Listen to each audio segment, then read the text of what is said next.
guys, so this is just going to be a quick lesson about something called a line cliche.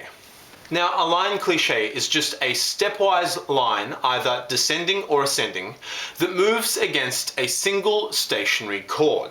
So for example, if you had the chord A minor, a line cliche could be something like this.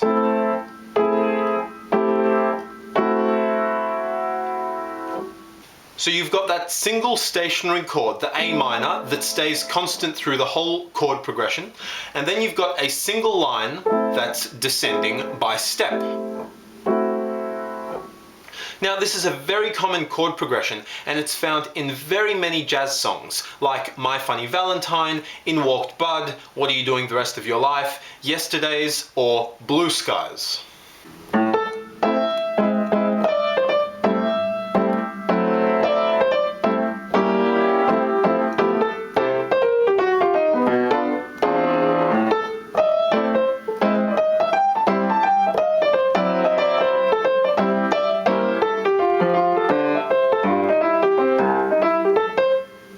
Now, a line cliche allows the composer to sustain a particular chord while still keeping it a little bit interesting and adding a bit of movement or momentum to the progression.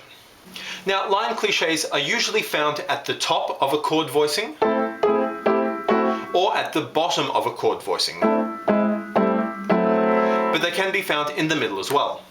And if the line is at the bottom of a chord voicing, then often you'll see it written as a slash chord. Now, the line cliche movement will always happen either from the root, the fifth, or the seventh. The third will never move because that determines the quality of the chord. And the whole point of a line cliche is that you keep the same underlying chord or underlying triad, but just add a little bit of movement. And so then if you change the third from, say, minor to major, then you're changing the actual underlying triad, which is not what we want here. Now, line cliches are also generally found on a minor chord, but you can find them on a major chord as well. And they're also generally found on the one chord, but you can also find them on other chords. But you should be careful using them, especially on a non-tonic chord, because they are, after all, a cliche, so they can get a bit dry and overused.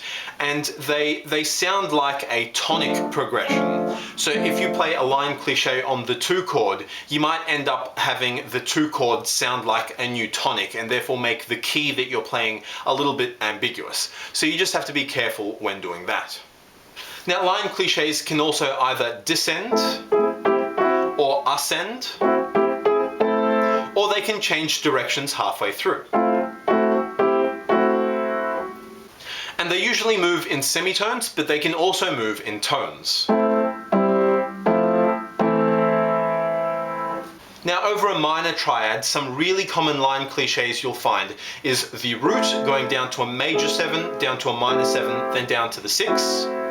Or the reverse, the 6 going up to a minor 7, up to a major 7, up to the root. And that can happen either at the top of the chord or at the bottom of the chord. Another common one is the 5 going to a sharp 5, going to the 6, going to the minor 7. Or a 5 going to a sharp 5, going to a 6, and then back down to a sharp 5. And that's kind of the James Bond theme.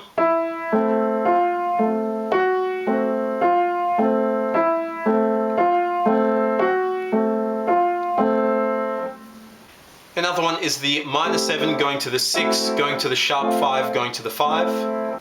Or a major 7 going down to the minor 7, to the 6, then back to the minor 7. Or the root going down to a minor 7, going down to a flat 6, going down to a 5. And so in that case, the line cliche moves down in tones, and then a semitone at the end there. Now, with a major triad, you'll often find a 5 going to a sharp 5, going to a 6, going to a dominant 7. Or the reverse, a major 7 going to a dominant 7, going to a 6, going to a sharp 5. Like, for example, in the song In the Wee Small Hours of the Morning.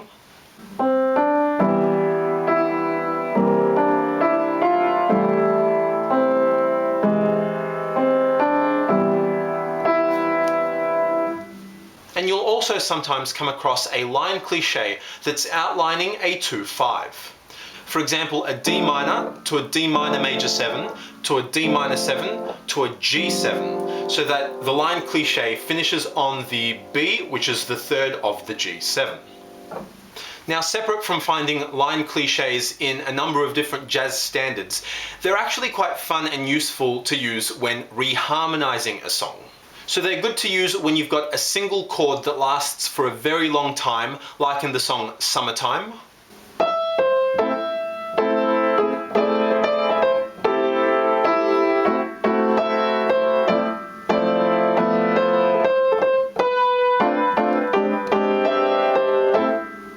Or they're also good to use when you encounter a 2-5, or especially a repeating 2-5, like in the song Satin Doll.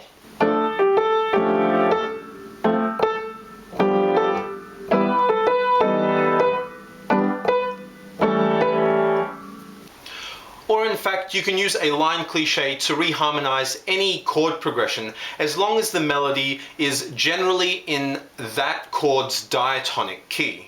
For example, in the song Black Orpheus.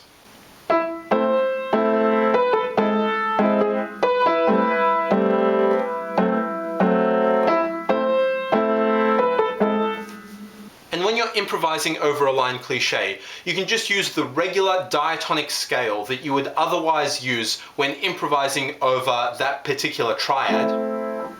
But you need to replace the relevant scale degree with the note that's being played in the line cliché.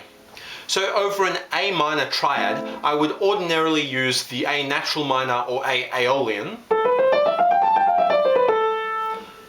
But when I play A minor major 7, I would replace the natural 7 with the G sharp, the sharp 7. Similarly, when I play the natural 7, I would just play the natural 7. And when I play the major 6, I would replace the minor 6, the F, with the F sharp.